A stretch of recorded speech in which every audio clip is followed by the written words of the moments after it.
Agora vem comigo, agora a mexida tá certa. A fêmea, ó, direto pedindo galo. A fêmea quer colocar no ratinho e tem a outra fêmea pedindo galo lá. Comprou um ratinho em Santana? Comprei. Bora, filho, também. Tá bom, mano. Douglas e o... Tá matando o bravo. Eu falei, tá, hoje esse é muito...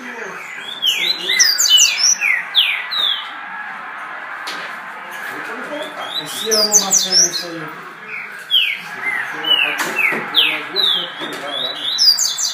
Só que ele tá com a muda de bico fodida, hein? Aí hoje vai trazer um fuzileiro. Ah, então vai acabar de matar a passarinha? Você é louco? Você foi ali embaixo.